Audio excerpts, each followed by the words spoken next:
Magandang araw sa iyo Tito Makoy at sa lahat na nakikinig sa iyong channel. Magtatago ako sa pangalang Bobet. Tito Makoy, college na ako nang sumibol ang aking atraksyon sa kapwa lalaki. Ito ay isa sa mga manggagawa ng magulang ko sa aming aggregates depot ng construction supplies na business ng mga magulang ko. Si Dayton ang pumukaw ng aking totoong pakiramdam sa kapwa lalaki. Kayumanggi ang kanyang balat, bato-bato ang kanyang katawan dahil na nga rin sa trabahong mabigat. Matanda siya sa akin ang mga 3 taon siguro Tito Makoy. Itong si Dayton, gwapo siya kung bibihisan at aayusan. Kahit pa nga hindi ito nakaayos, alam niyo po, sa paningin ko ay magandang lalaki siya. Kaya naman dahil kay Dayton, naaaliw akong tumambay sa site dahil gustong-gusto kong nakikita siya palagi. Tito Makoy, kaming magkakapatid, lahat magaganda ang pakikitungo namin sa aming mga trabahador. Yung mga trabahador ng mga magulang namin. Kaya kung walang ginagawa, ang mga ito, nakikipagkwentuhan kami at nakikipagbiroan din paminsan-minsan. Isang araw, si Dayton lang ang naroon sa imbakan ng mga graba at buhangin. Yung iba kasing mga manggagawa namin nagsiuwian, may kanya-kanyang dahilan sa kani-kanilang pamilya. Nagkataon naman Tito Makoy, wala akong pasok nung araw na iyon. Maghapon kaming dalawa lang ni Dayton, liban sa paisa-isang mga bumibili ng bato, buhangin at hollow blocks na mga patingi-tingi at sa construction materials din sa aming tindahan. Kaming dalawa lang ang naroon buong maghapon. Nung panahon na iyon Tito Makoy, mahaba ang araw. Buwan kasi ng Hulyo noon. Ang alas 5 ng hapon, maliwanag pa at mataas pa ang araw. Nang dumating ang alas 5 ng hapon, isinarado ko na ang tindahan. Kasi hanggang alas 5 lang talagang bukas ang tindahan namin at maging ang site kung merong mga bibili ng buhangin, graba at hollow blocks, hanggang alas 5 lang ito. Pagkatapos kong maisara ang tindahan at maisarado ang gate ng site, tumambay lang ako sa likod ng tindahan kasi Tito Makoy, wala naman akong gagawin at ayoko pa namang umuwi noong oras na iyon. Habang nakaupo ako sa likod ng tindahan, lumapit sa akin si Dayton galing sa kanyang quarters. Alam mo Tito Makoy, dito kasi sa site, dito natutulog ang mga manggagawa ng magulang ko. Meron silang kanya-kanyang maliit na silid, bagamat ang kanilang lutuan ay iisa lang. Nagulat ako Tito Makoy kasi lumapit sa akin si Dayton. May dala-dala itong alak, yung hindi nila nainom kagabi. Nalaman ko kasi na nag-inuman pala silang mga magkakasama bago nagsiuwian ang ilang mga manggagawa dito. At yung natira, yan ang dala-dala ngayon ni Dayton. Marahil Tito Makoy, dahil sa magandang pakikitungo namin sa aming manggagawa, ito marahil ang nagtulak kay Dayton na ayahin akong uminom, ubusin namin ang natira nila kagabi. Kaya pinagbigyan ko si Dayton sa kanyang pagyayaya, naubos nga namin yung daladala niyang alak. At alam mo Tito Makoy, nung maubos namin iyon, ako ang nabitin. Kaya inutusan ko si Dayton na bumili pa ng isang bote at chichirya na pulutan namin. At kung ano pang pwedeng pulutang mabili doon sa karinderya at tindahan na kanyang bibilhan ng alak. Nagpatuloy kaming dalawa sa aming pag-iinuman noong gabing iyon. Tawanan at kwentuhang walang katapusan. Si Dayton ang nagdadala ng kwentuhan at alam mo Tito Makoy, tuwang-tuwa ako dito sa taong ito kasi nakakatuwa siyang magkwento. Paminsan-minsan rin Tito Makoy, hindi namin maiwasang gawing pulutan o kaya pagkwentuhan ang isa sa mga manggagawa ng mga magulang ko dito sa site. Noong pareho na kami may tama ni Dayton, alam mo Tito Makoy, nagulat ako kasi umihi itong si Dayton. Hindi na siya naghanap pa ng gilid. Tumayo lang ito sa tabi ng aming kinakapwestuhan. Doon na siya umihi. At pagkatapos Tito Makoy, tila yata sadyang ipinakita niya sa akin ang kanyang sekreto. Kasi Tito Makoy, isinara niya ang zipper ng kanyang short na nakaharap sa akin. Kitang-kita ko ito, maliwanag at malinaw na malinaw. Alam mo Tito Makoy, Bigla akong natahimik at bigla akong pinagpapawisan. Pakatapos, umupo pa si Dayton sa tabi ko, yung tabing-tabi talaga. Kaya lalo akong naging uneasy, Tito Makoy, nung oras na iyon. Ang nauupuan ko kasi isa itong mahabang bangko, 7 katao ang kasyang umupo rito. Kaya dito rin umupo si Dayton pagkatapos niyang umihi at tabing-tabi sa akin. Nahalata niya, Tito Makoy, ang pagiging uneasy ko. Bobit, bakit tila yata pinagpapawisan kang bigla? Dahil ba sa nakita mo? Nako, huwag kang mag-alala. Matagal ko nang napapansin. Baka akala mo hindi ko alam. Iyan, Tito Makoy, ang kanyang diretsahang pananalita sa akin. Kaya naman lalo akong natamimi kasi booking pala ako, Tito Makoy. Hindi ko alam na alam niya pala ang mga pasulyap-sulyap at lihim na tingin na ginagawa ko sa kanya. Ganun pa man, Tito Makoy, tumanggi pa rin ako. Dayton, hindi Sus naman si Bobit. Hindi ako manhid ano. Huwag kang mag-alala, okay lang yun sa akin. Gusto mo gawin natin ngayon habang tayong dalawa lang ang narito. Huwag kang matakot, hindi ako kiss and tell. Atin-atin lang ito. Lihim nating dalawa ito. Iyan, Tito Makoy, ang pananalita ni Dayton at pambubuking sa akin. Kaya naman lalo akong natatamimi sa kanyang mga sinasabi, bagamat patuloy pa rin ako sa pagtanggi at pagpapakipot na rin, Tito Makoy, sa kanyang pagyayaya. Kaya nga lang dahil pantasya ko itong si Dayton at siya na mismo ang nangungulit at sa tingin ko rin tila gustong gusto niyang may maganap sa amin. Kaya yung pagpapakipot at pagtangging ginagawa ko, wala ring nangyari. Pumayag din ako sa kanyang kagustuhan. Pinagbigyan ko ang kanyang pagyayaya. Pumasok kami sa kanyang silid, tulugan. At dito, Tito Makoy, sa loob ng kanyang silid, naganap sa amin ang isang matamis na bagay. Nangyari ang pantasya ko kay Dayton. Nakuha ko si Dayton. Ito ang unang pangyayaring nagkaroon ako ng karanasan sa kapwa lalaki. Alam mo, Tito Makoy, umalis ako sa site pauwi sa bahay namin. May kakaibang ngiti at tuwa sa aking pakiramdam. Kasi ba naman, natupad ngayong gabi ang pantasya ko. Nangyari ang iniisip ko noon. Nangyari ang matamis na bagay na hindi ko inaasahan. At dito na kami nag-umpisa ni Dayton. Nung una, Tito Makoy, kinakabahan ako. Baka magkwento ito sa mga kasamahan niya. Kumalat, nakakahiya. Ngunit hindi naman talaga matabil itong si Dayton. Pasalamat lang ako kasi ang sekreto namin ay sekretong-sekreto talaga naming dalawa lang. Lagi-lagi na namin ginagawa ang pribadong bagay sa aming dalawa kung merong pagkakataon. Ang kadalasan kung nag-uuwian ang ibang mga trabahador, siya lang ang naiiwan. Dito kami bumibuelo ni Dayton. Sinasamantala namin ang pagkakataon. Ako naman, Tito Makoy, kung nagkakataong si Dayton lang ang naiiwan, pagkagaling ko sa eskwela, sa site muna ako dumidiretso bago ako umuwi sa bahay namin.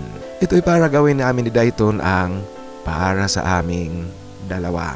Ang site kasi, Tito Makoy, at ang bahay namin, malapit lang ito, kulang-kulang ng 1 kilometro, kaya lalakarin lang talaga. Sa nagpapatuloy na relasyon namin ni Dayton, masayang masaya ako, kapwa kami masayang masaya sa aming tagong relasyon. Ngunit, Tito Makoy, ang tamis ng aming samahan at ang tamis ng aming lihim na ugnayan, natigil ito nang magtapos ako ng college. Lumuwas kasi ako ng Maynila, Tito Makoy, para mag-review sa licensure exam. Ilang buwan akong nanatili sa Manila. At sa panahong iyon, Tito Makoy, talagang tutok ako sa aking pagre-review kasi ayoko, Tito Makoy, na bumagsak sa licensure exam. Nakakahiya siyempre sa mga magulang ko. Kaya noong panahon na iyon, wala kaming komunikasyon ni Dayton. Mula sa umpisa ng review hanggang sa examination at sa release ng resulta ng examination, hindi ako umuwi sa probinsya. Nung matapos na kasi ang examination, naghihintay na lang ng pag-release ng resulta para na rin akong nagbabakasyon lang sa Manila. At dumating nga ang araw ng release.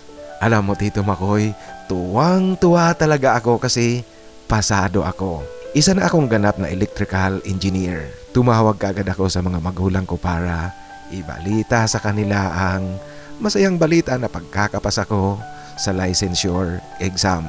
Ang mga magulang ko naman nasa Manila pa ako, naghahanda na sila ng pagdiriwang.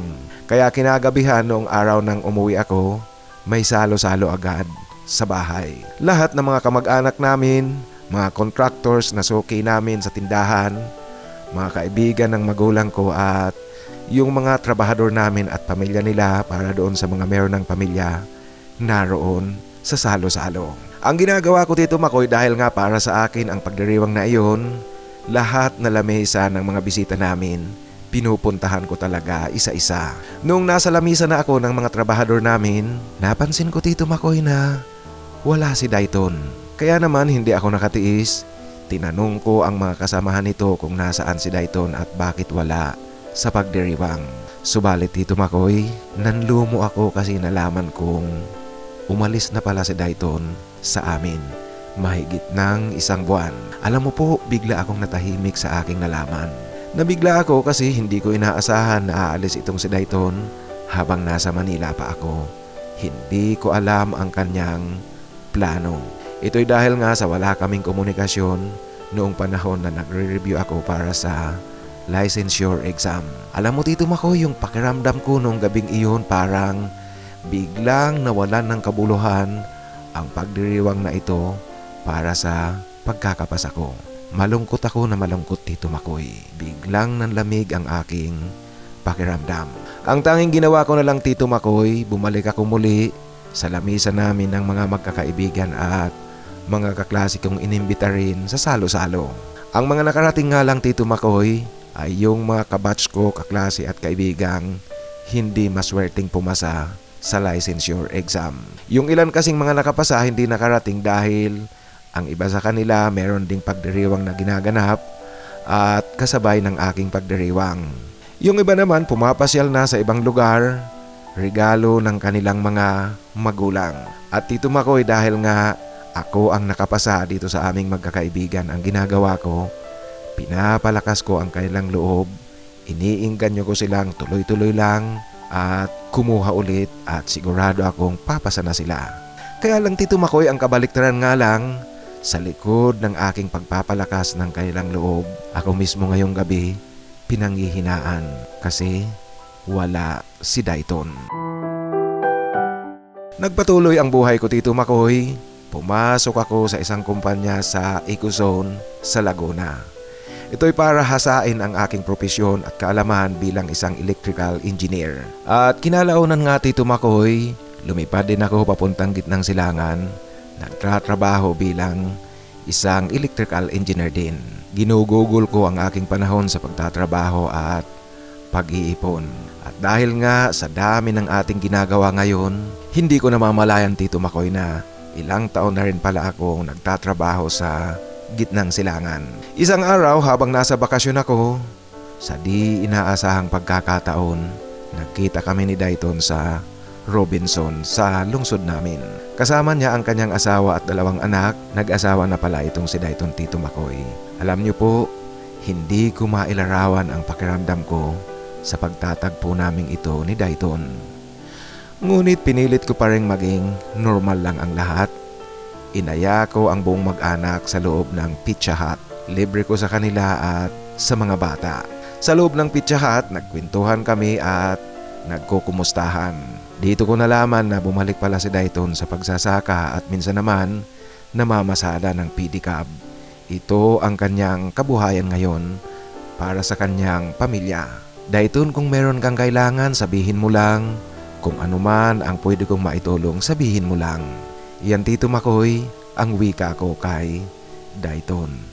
Ay oo, sigurado yan, lalapit at lalapit ako sa iyo. Ito naman, Tito Makoy, ang kanyang naging sagot sa akin. Pinanindigan nga ni Dayton, Tito Makoy, ang kanyang sinabi sa akin na lalapit siya sa akin. Kasi makalipas ang mahigit 2 linggo, nagawi sa bahay namin itong si Dayton. Ayon sa kanya, meron daw isinasanglang palayan na malapit sa kanilang bahay, mahigit 1 hektarya. Irrigated ito at maganda ang location. Gipit ang may-ari kaya isinasangla ito ng 200,000.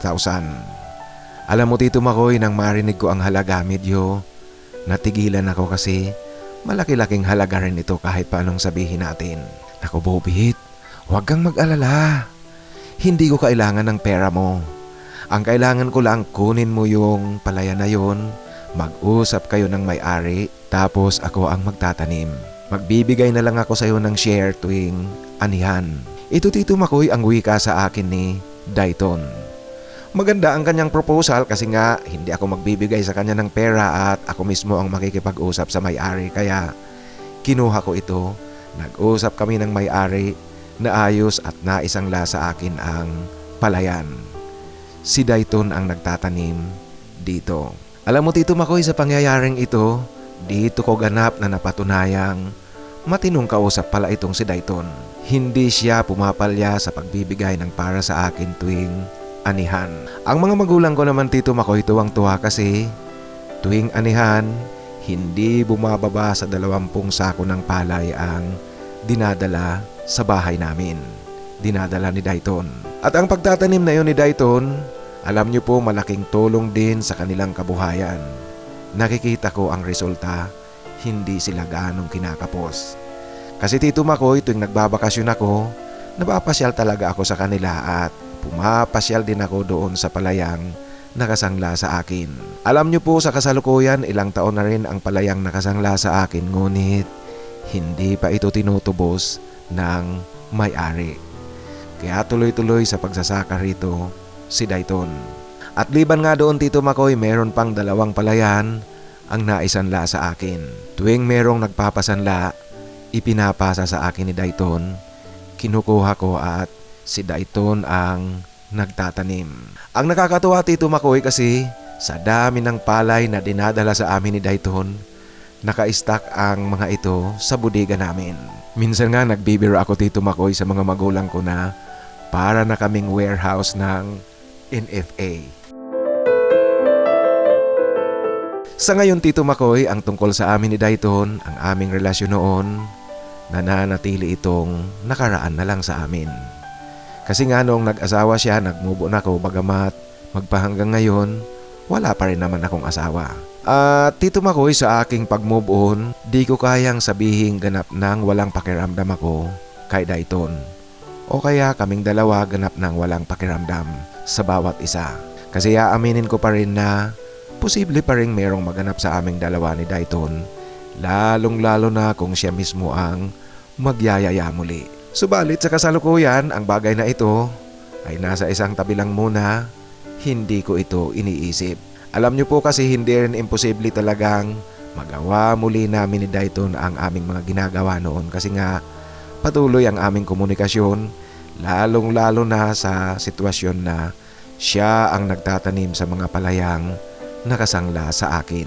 Alam niyo po, kung titingnan niyo ngayon si Dayton, tatay na ang kanyang itsura, lalo siyang nangitim dahil nga sa pagsasaka. Subalit naroon pa rin ang kanyang mga katangiang nagustuhan ko sa kanya noon. Ewan ko lang Tito Makoy, kasi siguro gustong gusto ko talaga o kaya mahal ko talaga itong si Dayton.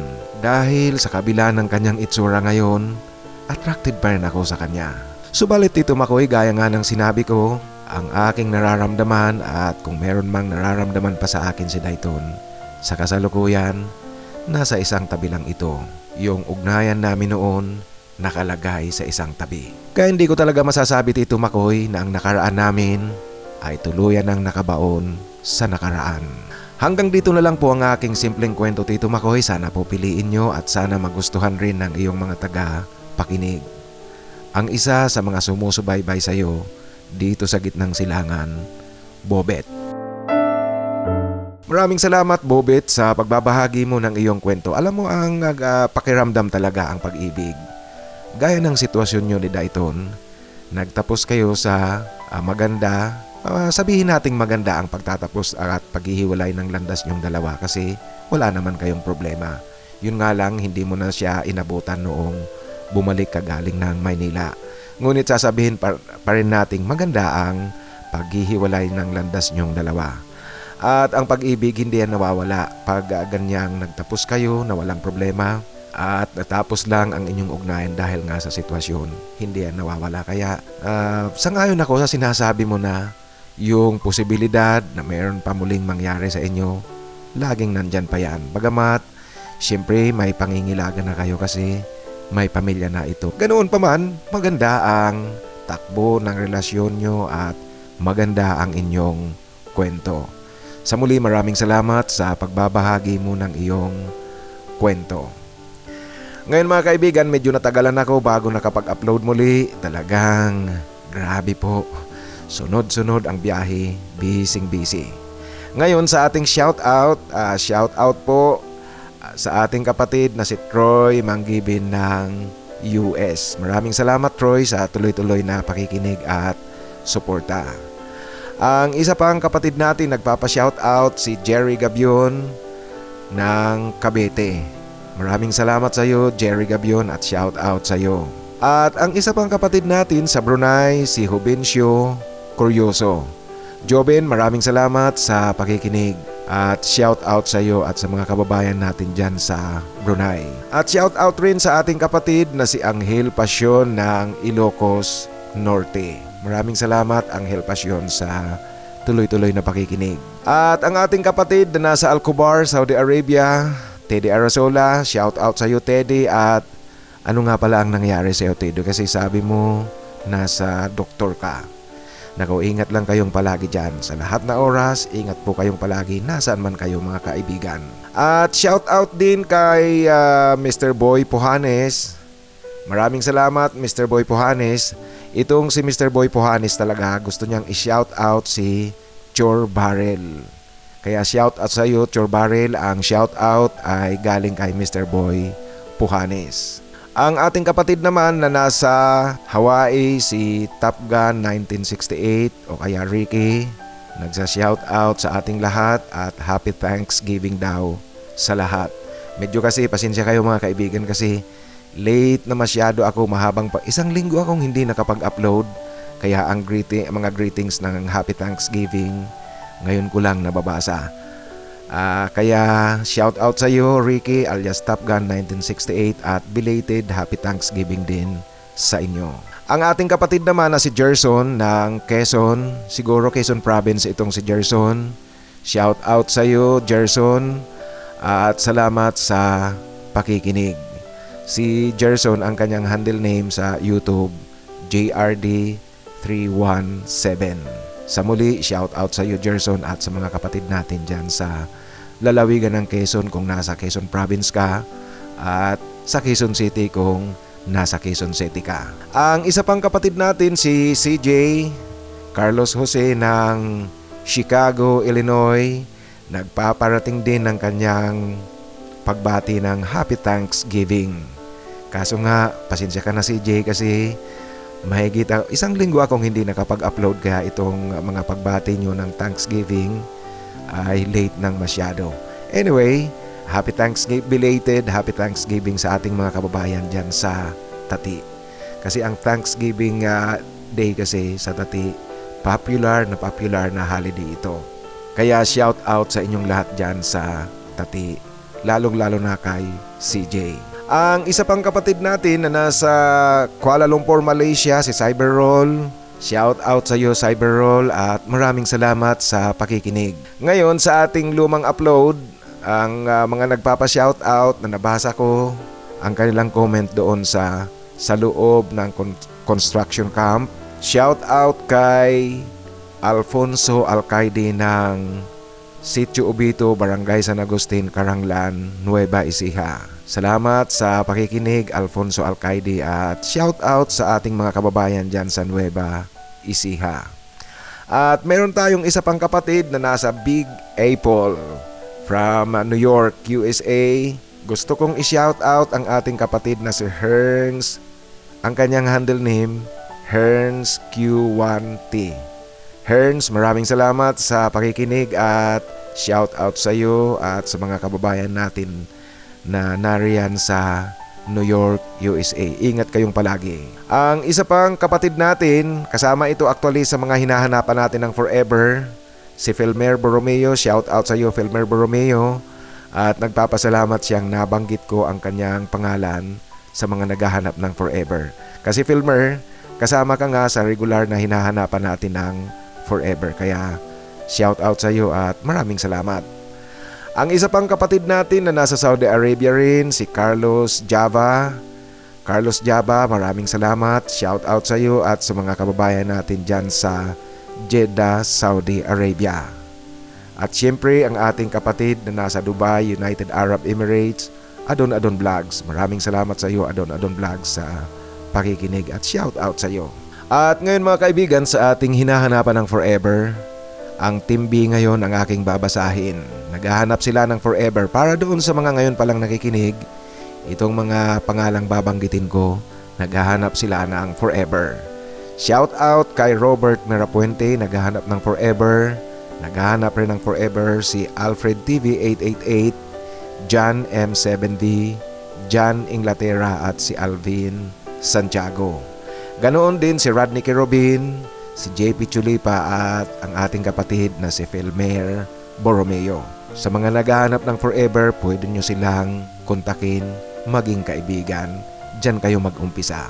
Malay natin sa pagiging magkaibigan, diyan na mag-umpisa ang walang katapusan. Sa muli po, doon sa mga nais na magpa-shoutout, pakisulat po palagi sa pinakahuling upload para siguradong mabasa ko yan. At sa mga nais magbahagi ng kanilang kwento, ipadala lang sa aking email, titomarcos@yahoo.com. Sa inyo pong lahat mga kaibigan, sa inyong walang sawang pagsuporta sa akin at pakikinig, maraming salamat po sa tuloy-tuloy na suporta nyo.